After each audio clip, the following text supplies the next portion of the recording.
Ṣẹ̀kẹ̀rẹ̀ lọ bá jó, ṣẹ̀kẹ̀rẹ̀ lọ bá jó, olúwa mi ò dìde ojó ṣẹ̀kẹ̀rẹ̀.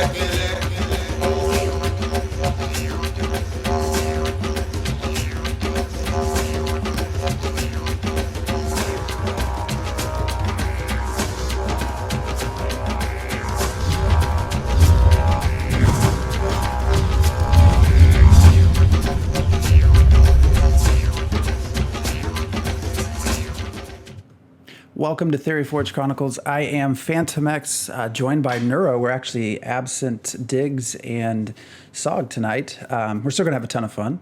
And we have two guests, actually, joining us, Alvy and Nazrab. So how's everybody doing? Doing great. All right.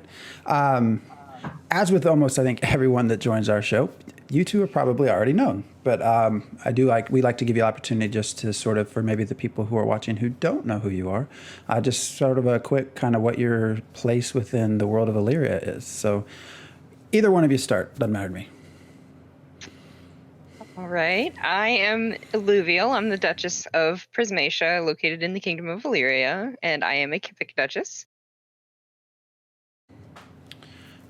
Awesome. My character's Nazrab Droth. I'm the Duke of Calador, and I'm also a Kipik Duke. And our duchies are north and south of each other.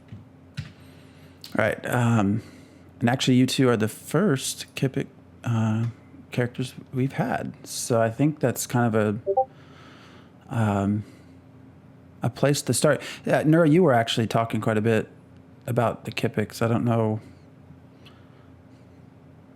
Oh yeah, my adventuring character is definitely going to be Kipik. The ability to go range to all places, having no disadvantages in particular, and being able to see in the dark, being able to hide in places, sneak in places that's specifically called out.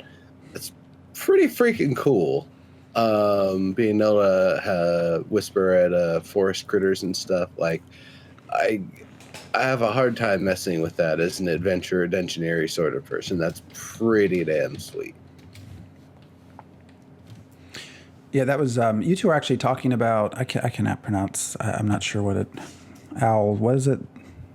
You called it insane, like a specific type of Kipik. In chat. Oh, Altafali, the weird religion. Yeah, no, that I. Yeah, we were kind of talking about the idea of them being kind of deadly. I mean, Alvy, what are your thoughts on that? I mean, obviously you're probably not going to change the entire duchy over, but like, is that something that you would accept as having Altafali Kipik in the area, knowing that they might, come after someone with one of them fancy poison daggers? I am actually super excited to try and make my Kipik Altafali Kipik. I have joked about it before, but over time I've actually considered that it's going to be a very good idea, because I like to imagine not only Kipik as tinkerers and adventurers, but also murder gremlins. And I think bringing in the Altafali religion to the Kipiks would really bring forth that murder gremlin part of the Kipik. Oh yeah. For sure.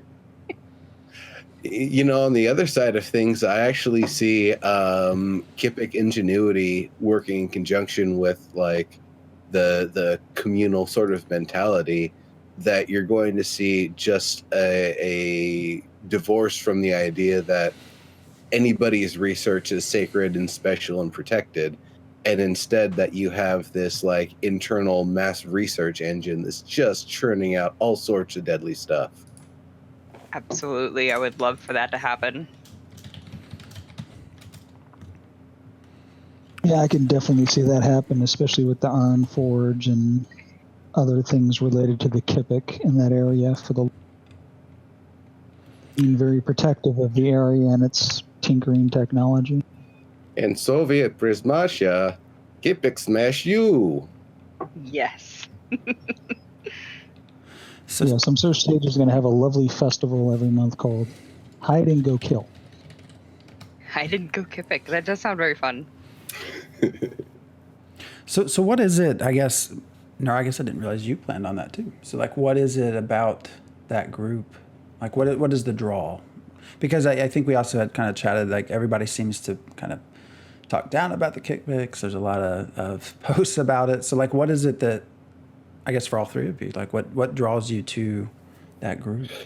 Really, for me, it's the idea of Kipik being more connected with the weird, because then you have like this weird, like, large area spanning, communist double faction thing that's like it's going to create a really really interesting dynamic if that gets pulled off, because it means that all of the Kipik across the game world, as well as all of the weird everywhere, have a chance of interacting in a way that all the other tribes really, generally wouldn't be, unless they as well start converting to Altafali.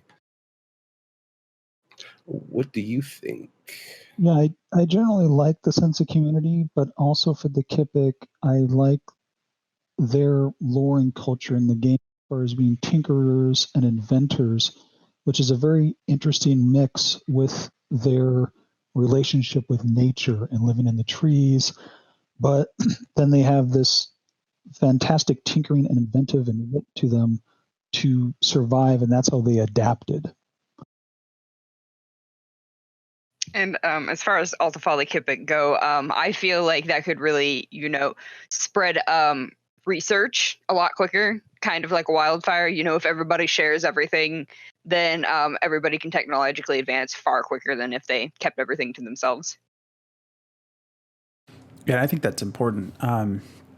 We've in past shows sort of talked about the beginning stages and how everyone's going to sort of how quickly things will advance, and because I still have this picture in my head of all of these hopefully tens of thousands, if not hundreds of thousands, random people showing up and sort of wrecking everyone else's plans because they weren't part of all this.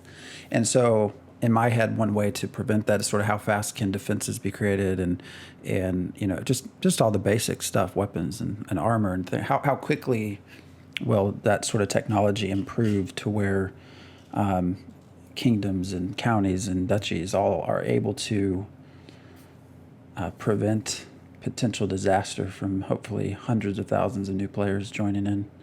I never thought of it that way, though. Sharing of... I guess I can't be Kipik.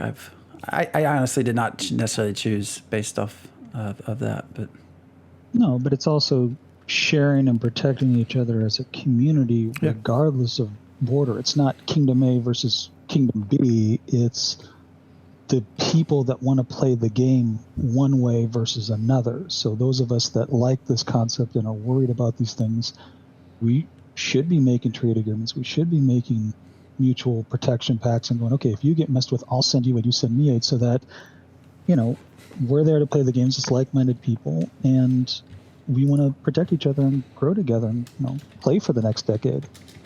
I feel like the people that band together in the beginning and share research and share aid and all of that, I feel like they are going to go farther than the people that just jump in and go, I'm not going to work with anybody, I'm just going to do what I can, and I'm going to murder, hobo steal everything.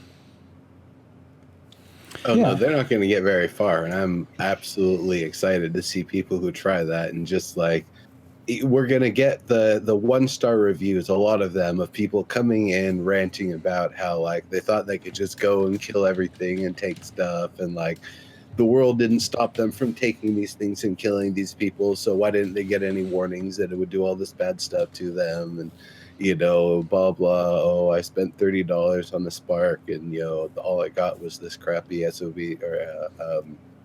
or sad story or whatever. Mm-hmm. Sorry, SOB. I'll go with that one too. So research. So do you, me being completely ignorant of your duchies, like, what do you have a focus as far as research coming in? I personally do not. I just want to. I'm the person that in every single game that it allows me to, I will research everything possible, and just shove my face in the book for like days at a time. I like that.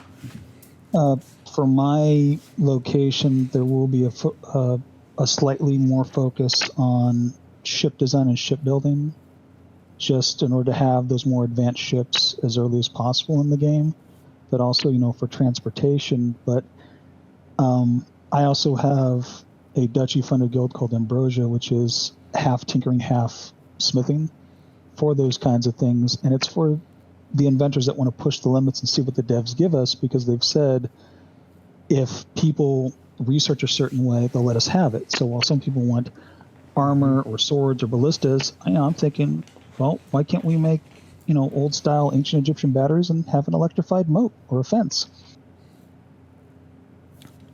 Yeah, I mean that. You're right. I've wondered. I wonder how far we will be able to push things, and also how quickly things will be able to advance. Well, I know I asked, I think it was Snipe at one point, how the research mechanics work, and he said more or less we research something, we put in an idea, the devs look at it, either they reject it or they go, yeah, this is something that you can do, and then they'll put in the steps that you can research to get to that point, and I'm really excited for that. I guess in my head it's sort of what's the turnaround, right? How long, if we come up with entirely new ideas, how long does it take, right, for them to be able to let us implement? Well, I assume part of the research piece is to give them time, but yeah, definitely. And I would imagine some amount of it's doing things iteratively. Like if you were going to invent canals, for example, to be able to connect waterways, that initially they might just allow you to kind of build the beginnings of it, that you can't actually complete it, but you can build up the stuff that's going to lead to being able to complete it, and that gives them the time to figure out how they want to do the functionality and then deploy it over the areas that A, have already been prepared for it, and B, how to deploy it to areas in the future when it gets built up, what the timing is going to be, the resource requirements, and all that sort of stuff. So just using that as an example, because it's one I've brought up in the past, either on the show or on the forums.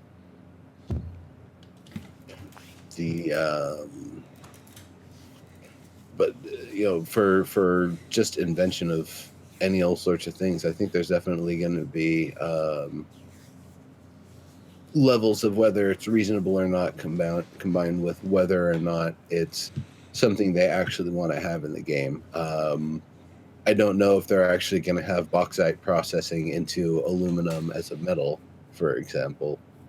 Not that we wouldn't potentially be able to create electricity and be able to do all the processes, but it's not really a fantasy sort of thing.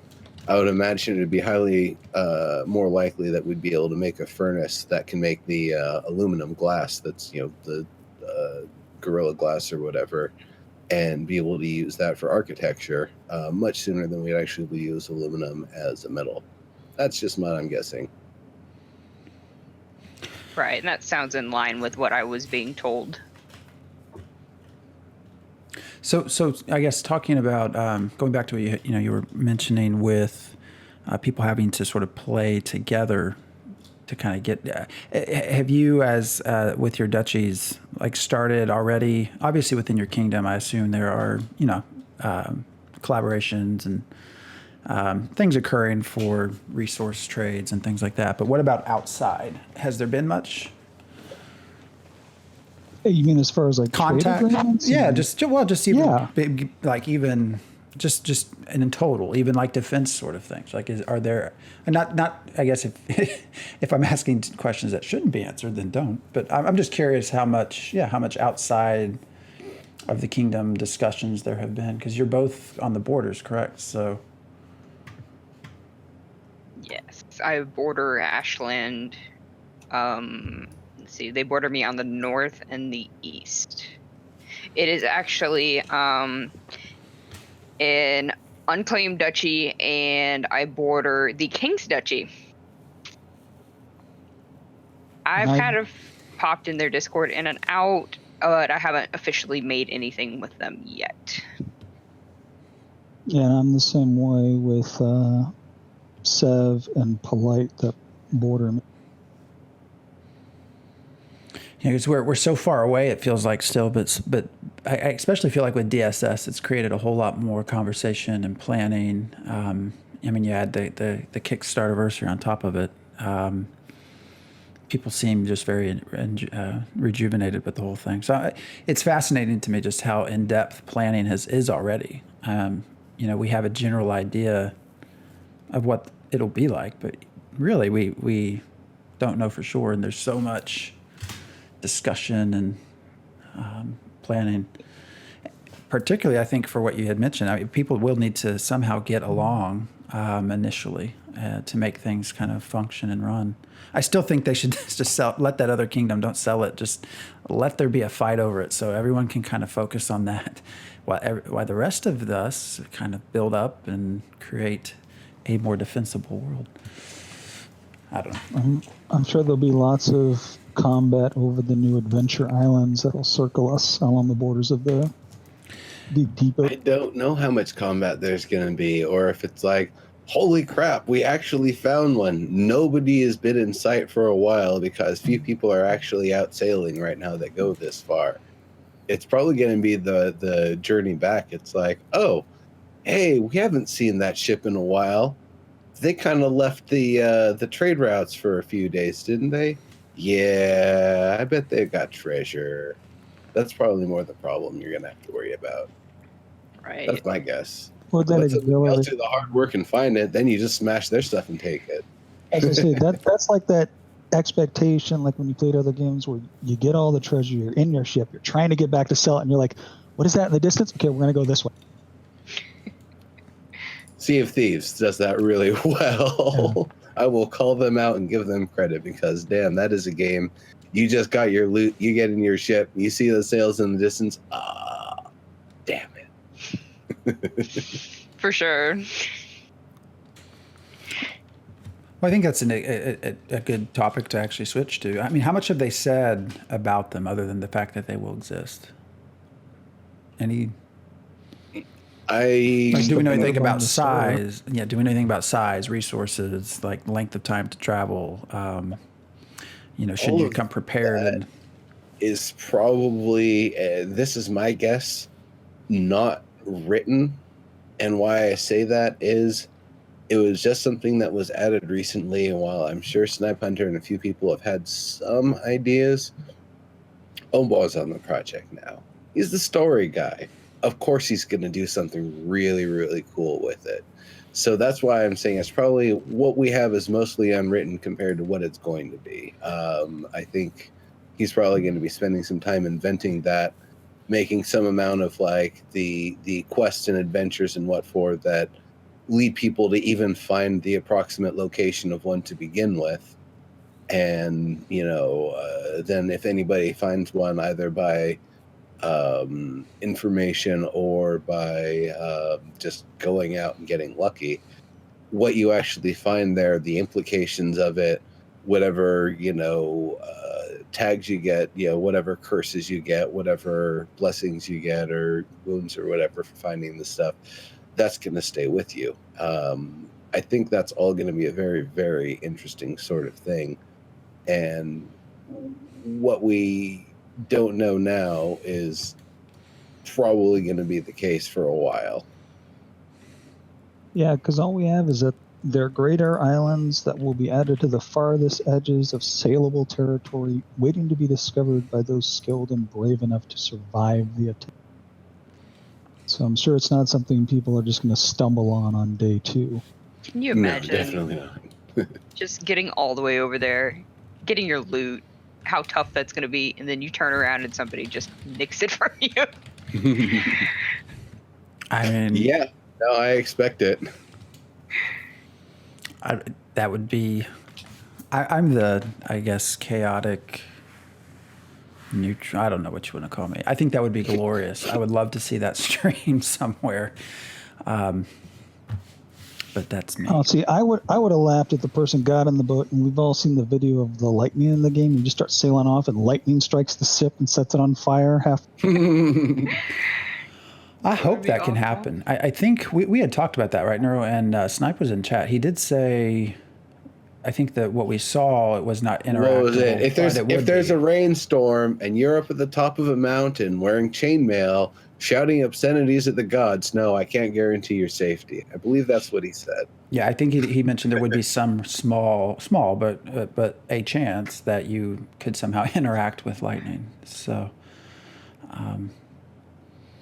I feel like so. Naz, with you mentioning earlier, focusing on ships, like, is this something when you? I assume you had that focus before. So when you see this as a stretch goal and clearly we reach it, does that change at all your approach, or is that still just some more of like a? It's not going to change my approach, but as a Duke, I have a duty and an obligation to set quests for the players, and one of them's going to be go out and chart it. And if you find one and bring it back, there'll be a kind of a thing just to help incentivize that. Yeah, and it's actually interesting with having map makers, I think, at that point. Because the way if I remember correct, basically we will get detailed maps of our areas, right? So at some point pretty early on, everyone will be I'm sure there will be a pool somewhere of maps. Versus, so I guess my thing being, I don't know how needed map makers will necessarily be, other than finding certain locations to kind of say where they're at. You know, the general area will be probably well known, but then you start talking about islands, and that becomes a very, I think, interesting thing. Well, it also adds a very interesting thing to the concept behind where they're coming from in the lore, because we'd have to be at a certain level of technology starting out of the gate to where we really couldn't survive that trip. Otherwise, why wouldn't they already be known by the people that came before our characters 20, 50 years? You're muted, Neuro. Could be that information was lost, or that I don't know. Could be that some event occurred that made people think that they had all been destroyed. Who knows? Or do we find a new group of people? I mean, you can really I have to assume they've had some sort of thought. I know you mentioned, they probably don't have a lot planned out necessarily, but I feel like you don't add something like that without having had already existing ideas. I don't remember which it was, but wasn't one of the tribes we didn't get the ones that lived on the islands and were like the expert shipbuilder? Midari. Is that the Midari? So Yes. maybe they live on the islands. Oh, most likely. All the races that they may have previously talked about, I'm sure we'll find out and about beyond the mainland. I'm sort of curious what their plans are for these islands as opposed to the islands that are beyond saleable territory. Yeah. Yeah. Go ahead. No, I don't know. I mean, it's the way I think about it, using Earth as a reference point, I have to imagine there's, one area where there's the Earth is kind of coming in on itself, and then there's the other area on the other side where the Earth is kind of expanding out on itself. And so you've got the, continents being split going two different ways sort of thing. I have to imagine there's at the very least another continent somewhere in the world, like not just an island, but a continent. That's just me taking a guess and being an idealist. I have no idea. It's what is the, I don't know how to word this. Like, what would be the neatest thing, I guess we can't even really think what they would want to do. I'm trying to think of what would be the coolest thing you could find, on this island, adventure island that no one has visited for who knows how long. A god. Relics or something that unlocks your talent. Oh, that's a good one. Lost technology. Pew-pew Lost laser technology, guns. yes. That actually does, yeah. I think that's probably more likely. We talk about research and things like that something will be found. The question I think I would have is how profound do they make it, right? Like how world-changing do they make some of the things that could be found in very hard-to-reach, far-off places? Oh, I'm sure it's not just the items themselves, but all of the information surrounding and related to them, that every one of them is a quest of its own, basically.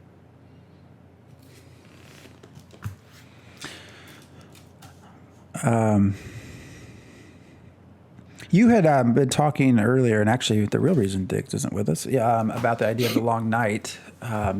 Yes, he's caught in the long night. Yeah. Sorry, he's Yep, been yep. transported into the game world. He's pre-alpha testing it right now. That was an interesting discussion. I think one we've not really had. Again, that was sort of started in chat. But yeah, Longest Night itself. I mean, what is the general plan for, for, since you're in a leadership position? What are you going to do? It's a long sustained period where you have no access to sunlight and what you would do with sunlight. And while Kipik can see in pretty dark conditions, other folks can. So they'd be, a little more useless if you decided to just keep the lights out everywhere. So obviously you have to have torches and stuff. Have to maintain lights for things and people and stuff. But what's the plan? What do you two think you're gonna do to try to get through it? So as far as lighting goes, the Kipik, when the Longest Night comes into play, they actually make use of fireworks and lanterns, and it's from what I've read, they basically make their forest a giant glittering palace of heaven. And myself personally, we came up with a festival called the Fenari, where these lanterns that they put up in the trees are considered the spirits of those lost loved ones. And at the end of the Longest Night, they send these spirits back to the astral plane through floating them down the rivers. Gotcha. And as far as resources go, I personally really want to research food preservation, because I feel like that will be very important during the Longest Night. For sure. So that gas that you can use to preserve things is something you're going to be looking to get a source for? I have quite a few already, and I'm probably going to look for more. It just, for me personally, I'm not trading off any ingredients yet. I'm waiting until the recipes come out, because I don't even know. Like, it could say something in the description, and then the recipe would be something totally different. So I'm just waiting personally. Gotcha. Well, what about foods themselves that are designed to be preserved, like rock fruit, for example? It's, tough, hardy fruit that grows underground, and when you finally get to it, it's got to get through a tough ass surface to get the juicy flesh inside. Right. Those seem like a good thing, because the parcels go, was it 64 meters in a cube, not in a square, so you'll have some underground access. Believe so, yes. I'm actually already putting quite a bit of stock into all the food related things that they put up on the store. So I'm very much preparing myself for this. Nice. Do you have any plans? So one of the things I've always, I guess I'm an account, but I have this idea or this drive just to be, a simple farmer too. But one of the things that I'm very interested in, I'm curious if you are, when it comes to food, is sort of crossbreeding of plants and sort of selecting for certain traits. And this kind of goes to you mentioned hardiness. Like I have to assume we will have the ability to, over time at least, make really anything more hardy. Now the question would be how much. But do you have any plans, I guess, as far as setting up centers or anything within either of your duchies, as far as seeing how far you can push breeding and not just plants, but animals as well, and creating new kind of crossbreeds and trying to select for things. That's something I plan to do. I'm curious if anyone else is. So one of the very first games that I really introduced myself with into the gaming world was actually a farming game.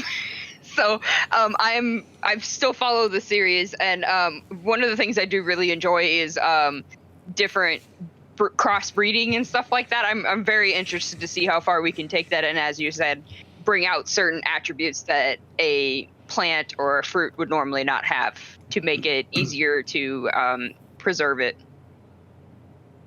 Cool. And I've had a couple things with that, but I'm also curious about how the mechanics are going to work for a lot of things, such as, being a coastal Kipik duchy is utilizing some of the more natural resources like fishing, and some of the areas that shouldn't go bad or be depleted or have problems because of the longest night, because the oceans shouldn't freeze or have other issues like that. But again, it's going to depend on the mechanics. Another one is setting up sort of supply stations and having key locations where food and supplies can be rationed out, but it also again depends on how bad off the Kipik are going to be because of the longest night, because if a lot of their farms are naturally part of the ironwood trees, they may not have such a big problem as some of the Naren might or some of the other populations are, and some of the other types of settlements, which again goes to the crossbreeding you're talking about, because there are those bioluminescent plants that thrive during the long night, and crossbreeding that with certain other plant stock that may or may not flourish. You mentioned fish. I actually, it's kind of fascinating me. I didn't even think about that, like being able to somehow create an area where you can collect, obviously let them live, but because I assume there will be saltwater, freshwater differences as far like as... a hatchery. Yeah, that is something I honestly not even thought about. That sounds even more interesting.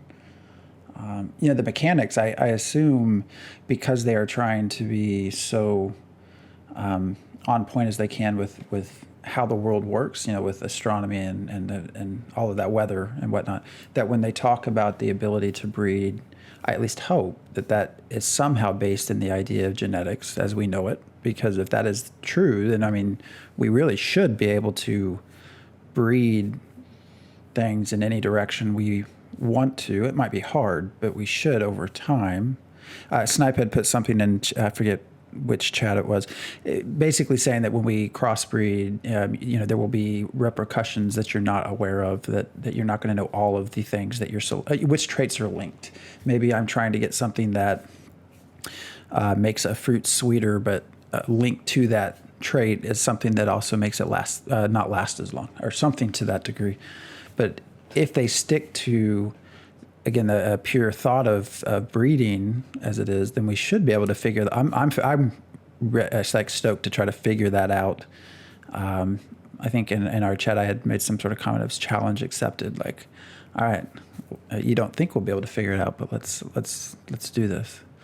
Yeah, because I'm kind of curious for some of the ideas I have down, but it depends on mechanics, is taking those bioluminescent plants for the longest night, crossbreed them with something fast growing like an ivy, and having certain ironwood trees covered in them as beacons during.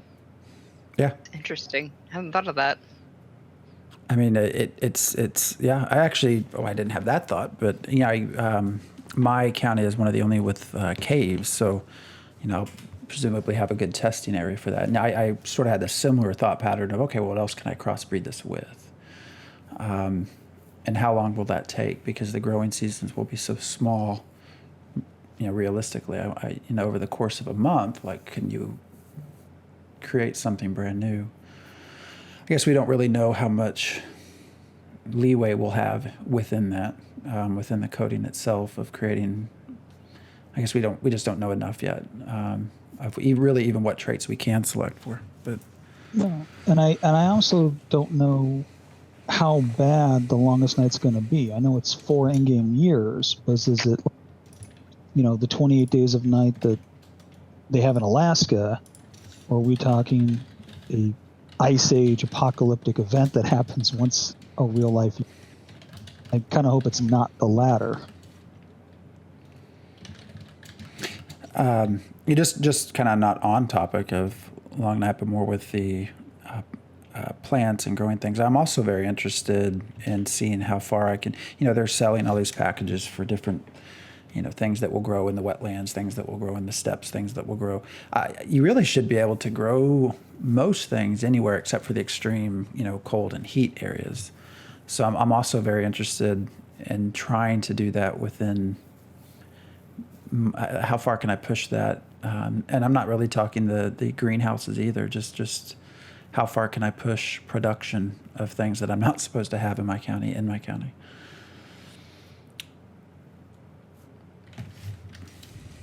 So we, another thing that sort of got talked about that was interesting, I thought, was the idea of laws. You had brought up, I think well, I'll let you give the example as about what sort of at the very end there we were talking about with laws within the kingdoms. You remember that? In what regard? Just like the laws? Yeah, in general? you had presented an was interesting it game scenario. law? Yeah, because for my background being in law, it's very interesting for me to think about how the laws of in-game are going to evolve, because they'd almost have to be by tribe, because every tribe has various cultures and various things that they hold of very high value compared to others. So the example I always ponder over is for the Weird, they're very communal and they share everything. It's community property. So how would you really have theft? Oh, an outsider. Exactly. But it's an outsider. Weird treat their own differently than outsiders. So if you walk into a weird camp, you grab a tool, you use it for a second, and then pocket it and walk away with it. Yeah, they're going to come after you for it. But what I'm getting at is also part of a crime as a punishment. So if, let's say it's the Naren and you steal, Bob's hammer, Bob the Builder's pissed off and it's just Bob. When you steal from the Weird, it's like almost a capital offense at some point because you're stealing from the entire community. So would they or should they have harsher punishments for that? Maybe they might treat it differently than others because while they recognize that it's being stolen from the community, it's also not like the only one of that thing that they have, or maybe it is, and it is a bigger punishment because of that. Yeah, or the Broodveer are a very warrior-like race that's very survival of the fittest. So if the Broodveer murders somebody, is that really a lesser crime to them because that person just wasn't as strong? I think a lot of these questions are really going to come down to the kingdom and local levels of leadership, whether they are going to have a ruling on these things one way or another, and B, what their legal system does to deal with these cases as they come up. It could be very cut and dry in each area what the laws are, or it could be something that it's the Wild West and we don't actually have the laws established until it goes into court and gets seen by a judge or whatever, which I think, capitals that are the ones that require a courthouse, so it's going to be a bigger sort of place, bigger town or something that you're going to be going to begin with for that sort of thing, I think.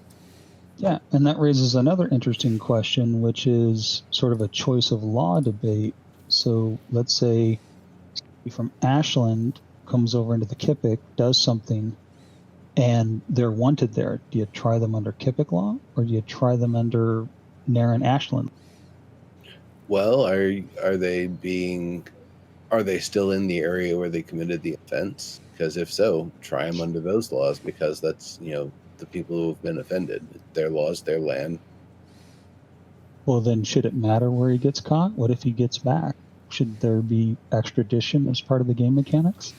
Part of the battle? That's up to the local authority, or they might say, "Hey, you took something from another kingdom. Good job." Exactly. So it adds a little bit to the dance, and it's very interesting how those laws are going to interact, especially with treaties and how they're going to work. Because a treaty is nothing more than a contract. So it's going to be interesting if they're just going to go off the contracts based on what we've seen in images where it's fill in the blank, because that's rather difficult to do in a drop-down. Right. And then, sort of Elyria we have the Weird, Twofold Queen, we have the Kipik, we have the Naren. That's really not three races that are going to get along based on their religion, their cultures, their backgrounds, and beliefs. So having sort of even a unit would be very hard, even on a king. I'm suddenly happy I'm not a king. And And it's not just for the players, but I mean, you have NPCs that have AIs for that. And that's what I was just thinking of. Yeah, so imagine you pass a law and your Duke's like, oh crap, okay, I'll pass this law, and now it violates some tenet of the twofold queen, and all the weird are like, Mm-hmm. Yeah. Well, then you get into the areas where there's, 20% of one group, 30% of another. Where it's not a super majority. It'll be very interesting. I guess that's. I haven't even thought about this. Yeah. So how are these mixed sort of settlement groups really gonna act? Is it like the majority rules? Did they come up with their own system? Is it just a lot of tension in those areas as opposed to, hey, look, they all magically, peacefully code? No, sounds like there's going to be a lot of tension, for sure. I mean, anywhere where they're at, that they're not the ones in control and they have other people in the same land as them, there's going to be friction. I think that's one of the things about Altafali is that it's just a very polarizing sort of religion. It's very much like you have to follow, and what you're being asked to do might really vary. It's like, what if a scenario of a player character, like, would we be, so say I crossed from Ashland into your duchy, and I violated some law, and there was an agreement, and I had made it back to Sanctifandry, but there was this agreement, and they were going to send me back to be punished because there is some sort of, like, am I able to rally the NPCs on the border? Like, look, they're making me go, like. And that's kind of why I'm saying it's a very interesting topic that I don't see a lot of people discussing, but has a lot of interplay, and I imagine it has to be part of the AI script for these NPCs, where they're saying our values that are embodied in these laws are just being, thrown out for whatever reason. Because people tend to want to protect your own. So, for example, in that scenario, the people in the Kipik areas are like, well, you violated this. You came over and you chopped down a sacred tree. How dare you? We want blood. And how is it for the count or that Duke to go, no, it's okay. It's an agreement. It's fine. I did read it at one point that, at least as far as the Kipik are concerned, not all of them follow all of the Faden tenets. So you may find a couple that are okay with trees being chopped down. I think it might depend on the leadership, but I'm also very curious about how the NPCs might take that if they're diehard Faden fans. Right. I mean, part of it might be how far away from town that you do it. If you do it somewhere that nobody's going to find for like years and years and years, and the evidence that you've done it's not going to happen. Well, no, because then you're still in the situation that, well, I just chopped down this tree. I've got all this wood. Everyone's going to be asking, well, hey, where'd you get that wood from?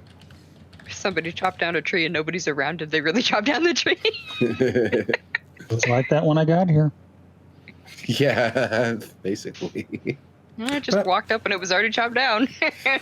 So, go ahead. I was just saying, I'm curious how influenceable NPCs are, right? If you're frustrated with your local count or mayor or whatever, can you sacrifice yourself, go do something purposely to rally everyone, to make, to force the mayor or the count to do something?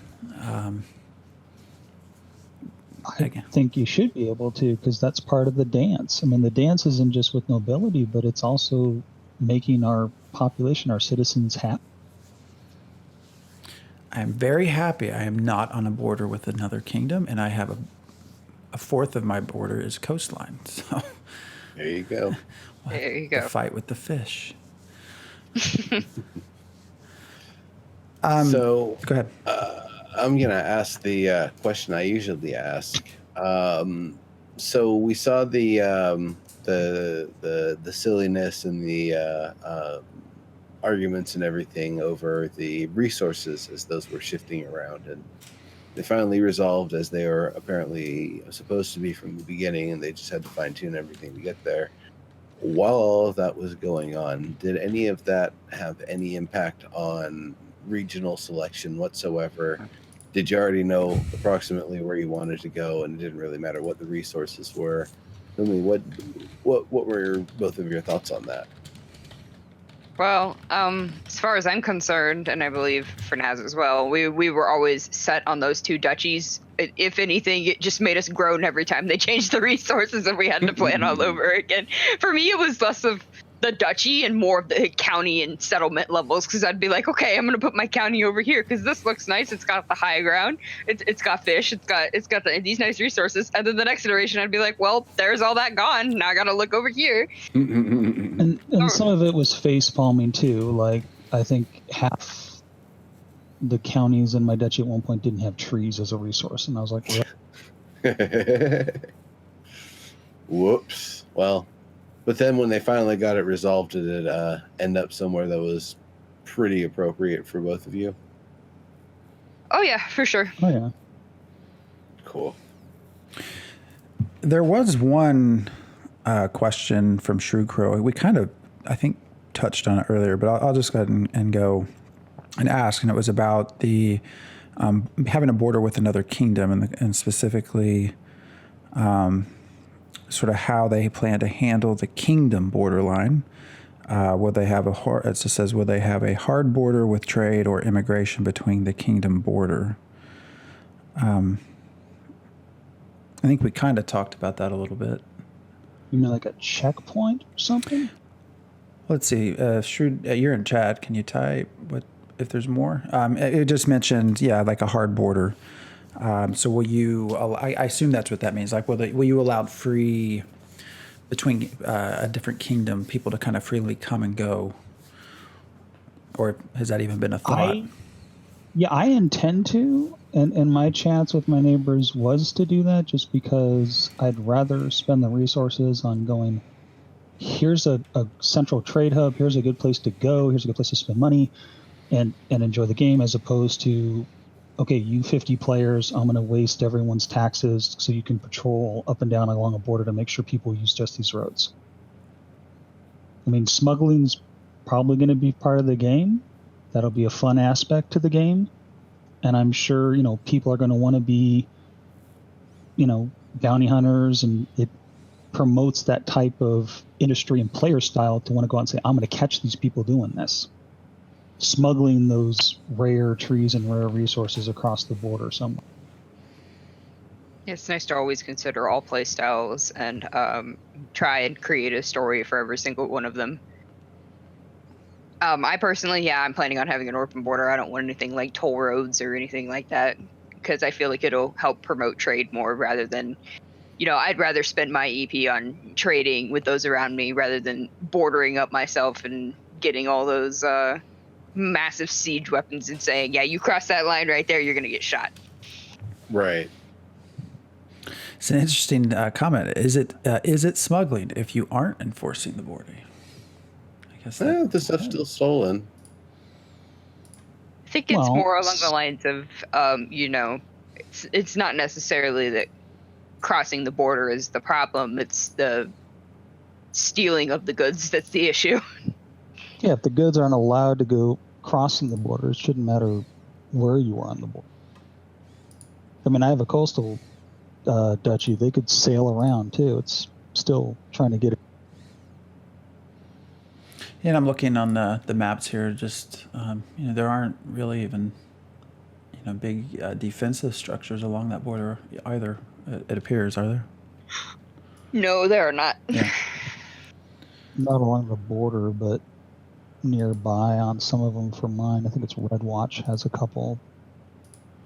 I'm still fascinated. I've done a lot with maps and sort of looking at what's what, and it still fascinates me how most of the defensive structures are within the kingdom. Like, there's this expectation that we are going to have internal wars more so than border wars. Because certain things, like if you plot, I'm trying to think of the name, the diplomats. If you plot diplomats and you just look, okay, where are they at along, who has a focus or a primary profession or a notable profession of diplomat, when you plot those, they actually form more or less perfectly along the kingdom lines.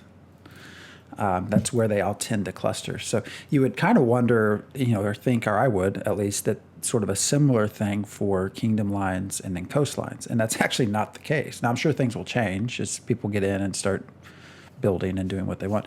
But really, the bulk of defensive structures, as they currently are more internal, which is interesting. I think that's meant to represent an artifact of previous times where there had been warring back and forth.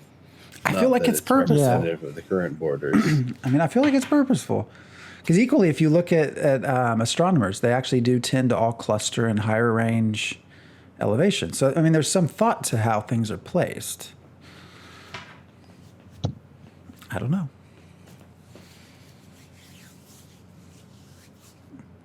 Okay. So, what's this?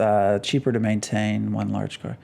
Well, I don't know. I still have a theory because, again, I want chaos, that the reason they are there is because there's this expectation of a lot of fighting to occur. So I do worry that we get into this sort of lull of everyone just gets along, right?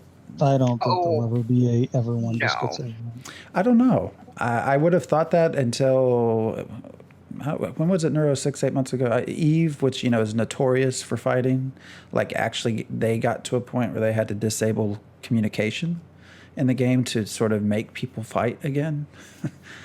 So, I don't know.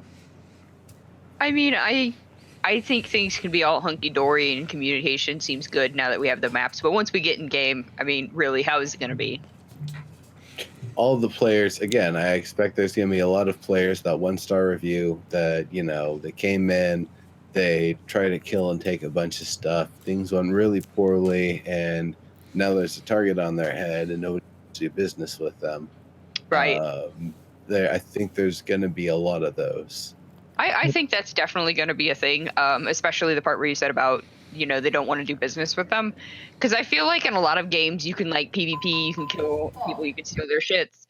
And then you can turn around and just go sell it to any old merchant or whatever. I've actually found games like Kingdom Come Deliverance and other sorts of games where you steal stuff and you have to take it to a specific fencer or whatever. I find those to be a lot more interesting because you have the normal standard where you can just steal things, you can sell it wherever and people do business with you and they don't even realize it's marked stolen. But I think it'll be very, very interesting to show that darker side of things.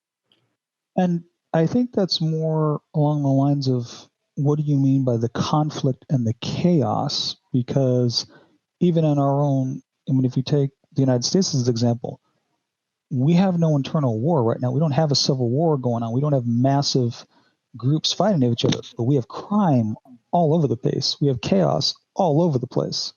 So while I don't see, Kingdom A on day one marching tens of thousands of players over to Kingdom B and having this massive, insane battle, I would definitely be shocked if there's not bandits and thieves and people forging documents and all these other things to create a stick aspect of society.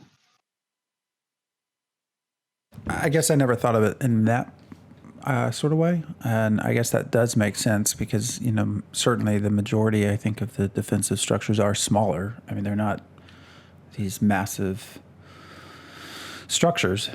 So I guess I never thought of it that way.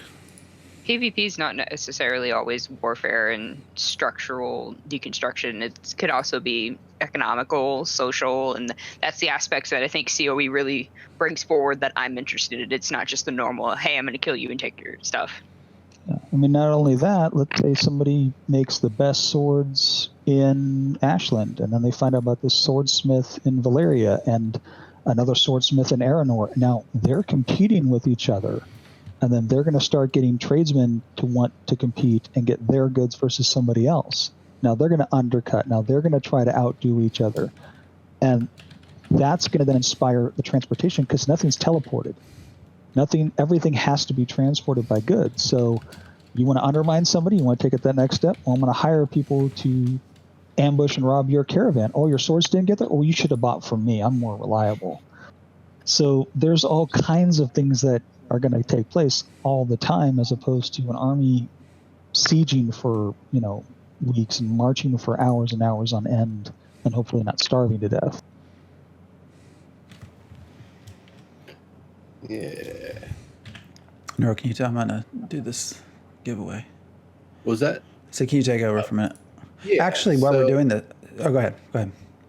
Oh, yeah. What I was, one other question I was going to ask was in terms of, you kind of talked about like the, a little bit of what you were intending to invent, but I don't think you really talked about it on the show here. What are the sorts of things that you're planning to target early on in terms of like tech and invention? I'm kind of curious. Like in general, or Yeah. like Alvy, go ahead and jump in too. As far as inventions go, Yeah. well, food preservation is a big thing for me. Really, anything that I feel like will help my citizens' quality of life vastly improve or can get me ahead in the technological game. Because I'm telling you, I'm gonna come in and I'm gonna bear down on that research. Like, as soon as they, even as far as testing is concerned, as soon as they dump that in the alpha and beta, that's all I'm gonna do. Really. Nice. That's. Yeah, technological research and inventing is something I've always planned to do in the game. I don't know if it's going to be like a whole duchy focus. My duchy's kind of like a hodgepodge of everybody. We've literally got people from all over. My duchy's actually mostly EU people, hilariously enough. Oh, neat. Yeah, so we're all kind of a mismatch of things, but we all definitely want to help each other. That's actually the reason we got our duchy, was so everybody would have a place to be. So well, they're going to have shit latency, but it's nice to have a night crew. This is true. Always a nice thing. That was either Australian, New Zealand players or European players. It's always nice to have people who kind of cover the day and the night shift together, so that way there's never any downtime. There's always somebody responsible for stuff. That's true. I'm very much looking forward to that. It's going to be pretty cool. And wake up at 3 a.m. I can't sleep. Hey, who's on? Let's invent something. Yes. And between our two duchies, we're trying to minimize focus overlap, but also support each other. So as far as research, we're also trying to do a lot of those things and help support and say, hey, did you try this? Did you try that? But also infrastructure and safety, like what's good to help promote farming faster? What's good for safety at night? Because not every town can have, walls and fortresses. Some are going to be out there, and, what if a pack of bears come by? We don't need every citizen mauled to death in their sleep because we'd never log out. But as far as, tinkering, a lot of it is going to be some of those general use items. And it's funny because one of them was on our milestone, which was that kind of rock lantern. And, things like that from a text perspective of, help illuminate the light. What can we do for safety? What can we do for protection or early warning systems? One of the things I thought would be cool to see if it's possible for the Kipik is if they can use boomerangs and for offense, but warning, and notch them in such a way that when they throw them, it looks like an animal call or like a bird shriek. So if you hear it, it's an invader, or it's this type of animal, or it's a warning or something. I like it. As far as research goes too, like I'm not only interested in in-game research, but I'm really interested in seeing what kind of OPCs we can research and come up with together to improve. Research in game is going to be improving what you can do while you're on, but I also am curious in the OPC system on what you can do when you can't be there. Right. I wonder how much that's going to be just the complexity of the OPC script. Like I think of the it's probably the worst analogy, but the analogy for making a certain chemical was described as doing a 1,000-piece puzzle in about a minute. Is about the level of like focus and moving pieces that you have to be able to deal with. And the idea of being able to set up a script to do something like that complex, it's actually not something I think is going to be unreasonable. I actually feel like there's going to be a chance that some very, very specific coordinated tasks, people might actually use OPC, run it while they're online if they're allowed to, because they're able to set up a script to go through the actions and moves perfectly, versus trying to do it manually. They might have more mistakes and errors. So, I mean, that's something that I'm kind of interested in. Is just somebody will be able to have the specificity of like doing something, just that they need to know all the steps and all the timing and everything ahead of time. But to be able to actually program that in is basically, all right, I'm sitting this forge. You give me 5 iron ingots and get this thing up to, get it up to forging temperature, and I will automatically just grab the tools and start banging the shit out of this thing.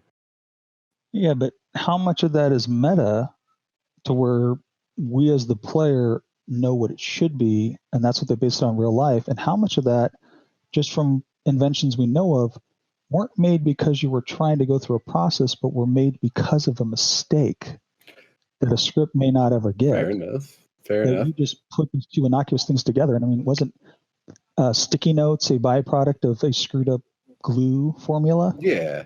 And not a formula, I mean, just a batch was wrong.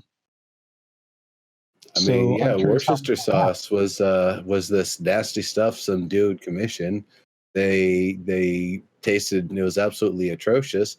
Found some barrel in the storage with no label on it a year later. Out of more curiosity, I opened it and take a drink, and hey, it actually tasted kind of good. So they bought the original recipe and started making it. Yeah, invention, I think, as a mistake. But I think it's the idea that whether you're a player or an OPC, the ability to recognize what a mistake is, why the mistake happened, what the result was, and being able to do anything with it.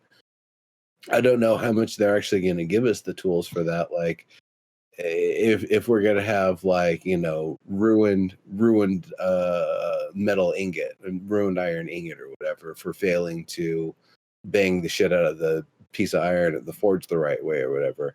I don't know if you'll actually be able to use like a forensic sort of skill to determine, oh, well, this happened because of these conditions, or, you were trying to bang it too thin and, it was starting to lose integrity or whatever. That, if it's going to give that sort of specificity or the ability to learn that, or if it's just, nope, you screwed it up, you can throw them back in and, re-smelt the ore and use it again. But otherwise, that's what happened. And that could be a separate skill, or even the same thing. Remember, we have finite resources, so reclamation would have to be a huge thing. Oh yeah, that's all really messing big things up and figuring out new ways. Hey, if I break it apart this way, I save more. Mm-hmm.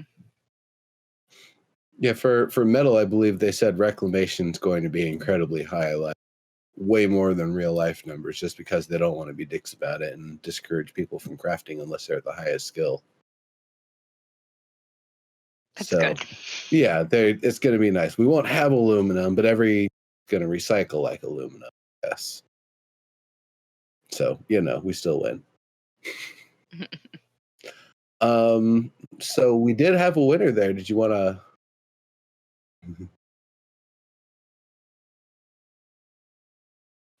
Congratulations, whoever won. It was one of my guys, hilariously enough. Nice. Well, very cool. Congrats on the farm or stables or whatever they're going to build with it.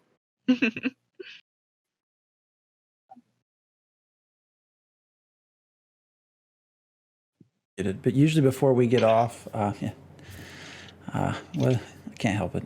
I was typing, didn't want to have everyone go hear me to typing. roads. Very nice. Before we actually do call it a night, we usually do like to give guests, you two, a sort of a pitch as to why people might want to join your duchies. So, who wants to go first? Make it good too. I'm terrible at recruitment. You don't have to. Well, don't think of it as recruitment. Yeah, just what's the kind of player that you want to have there? I mean, obviously it's inventors and Kipik and maybe Altafali, but not to speak for you, I'd love to hear what you got.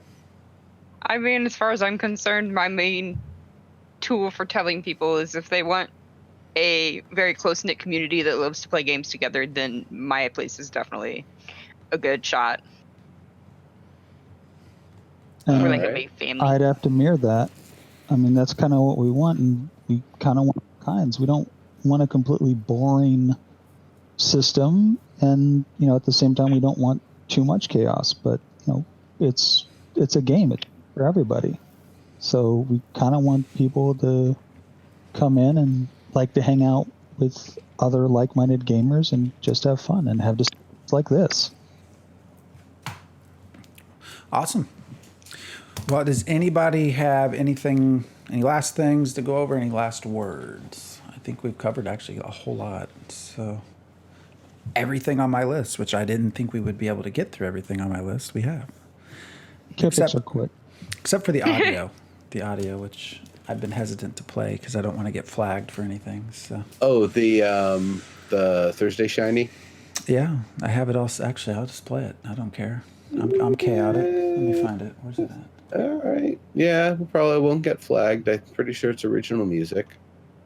I mean, we'll find out. But yeah, it was kind of nice checking it out. Now, is this version with the echo fix, or is that still something we're waiting on? We're waiting on that. They were going to try to do it today, but they said they've been rather busy, so it might be next week's shiny, they said. All right. Sorry, I cut it kind of quick because you kind of freaked me out there, Neuros. So. All right. Well, that being said, you can actually. I'm sure everybody. Actually, I don't even have the post anymore, so I'm not going to do that. Thank you both for joining us. This has actually been a lot of fun. So, as with everybody else that's been on here, you're both are more than welcome to come back. Hopefully, in the future, as we continue to move along. So. Oh, thanks for having us. It's a lot of fun. Yeah. Thank you so much. I really want to pick your brain, Naz, on the law part, and yours, Alvy, on the whole idea of breeding and things like that. But we'll do that another time. Because Wow, man, making a move on the show here, guy. No, I'm kidding. So, all right. Thanks again for joining us and everybody else that's been watching. We will be back on Wednesday, and I honestly do not know who with. SOG usually keeps track of all that. So it's certainly in our announcements on our Discord. So everyone have a good Friday night. Yeah, thanks for coming, everybody. Have a good one. See ya. Bye, guys.